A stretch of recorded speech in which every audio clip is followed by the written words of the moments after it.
Tapi kali ini kita ke Kelantan ya untuk menyaksikan bagaimana Sekolah Kebangsaan Mentuan di Kota Baru yang meraihkan guru-guru mereka dengan cara yang kita katakan unik jugalah ya. Istimewa juga. Okey, difahamkan dengan melalui persembahan sketsa kampung tradisional. Jadi menarik kita saksikan bingkisan ini. Tanggal 16 Mei setiap tahun adalah hari istimewa bagi insan yang bergelar guru. Tarikh keramat ini tersenarai dalam kalendar tahunan sebagai menghargai jasa dan pengorbanan para guru yang telah mendidik anak bangsa dengan penuh kesabaran dan kasih sayang. Bertemakan Guru Pembina Negara Bangsa, sambutan di Kelantan tahun ini tidak kurang meriah. Sekolah Kebangsaan Mentuan di Kota Baru menjadi tumpuan lensa jurugambar RTM Kelantan Muhammad Salim Zabani untuk bingkisan istimewa sempena Hari Guru dalam rancangan Selamat Pagi Malaysia hari ini. Mengetengahkan konsep tradisional dalam setiap aktiviti. Itu keistimewaan sambutan Hari Guru peringkat Sekolah Kebangsaan Mentuan di Kota Baru semalam. Menurut Guru Besar Encik Sazali Cik Ibrahim, setiap tahun pihaknya akan memilih konsep berbeza. Tahun ini tema tradisional diangkat dengan penglibatan guru dan ahli jawatan kuasa Persatuan PIBG melalui sketsa kampung tradisional atau lebih dikenali sebagai Bekwoh dalam masyarakat Kelantan.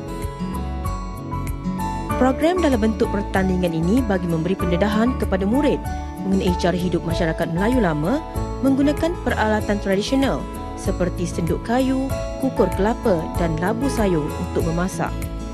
Ada antara barangan antik yang digunakan berusia lebih 100 tahun. Keistimewaannya ialah di mana cikgu bukan sahaja mengajar dalam kelas, tapi sekarang ini cikgu sedang mengajar di luar kelas. Iaitu cikgu sendiri menjadi pelakon untuk membawa situasi masyarakat kampung kepada murid. Kerana sekarang ini murid-murid kita sudah jarang dapat melihat suasana kemeriahan kenduri kendara yang mana di kalangan masyarakat kampung kenduri kendara lah tempat untuk merapatkan hubungan silaturahim antara keluarga, masyarakat kampung.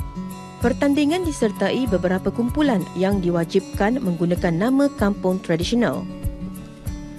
Bagi menjayakan program ini, guru, pentadbir serta pihak AJK PIBG sekolah berganding bahu menampilkan masakan tradisional negeri ini selain menghias gerai masing-masing mengikut tema hasil gabungan kreativiti ahli kumpulan masing-masing. Kita nak menghidupkan tulisan Jawi. Sebab tu kampung kita itu semua tulisan Jawi berlakon tadi. Dan yang satu laginya kita tengahkan alat tradisional untuk menghidupkan kembali bagai-bagai lama yang mungkin generasi baru ni tak tahu. Kerutuk serati, masakan tradisional Kelantan lah ni. Sekarang ni ya sangat disukai lah penduduk sini lah. Ya, ini pun salah satu daripada cara kita mendidik anak murid kita. Pendidik mengajar bukan tertumpu kepada talk and chalk saja dalam kelas, dan ini pun pendidikan secara tidak langsung. Terdahulu dalam perhimpunan pada sebelah pagi, guru-guru turut membuat persembahan seni silat yang ditonton kira-kira 1,000 murid SK Mentuan ini.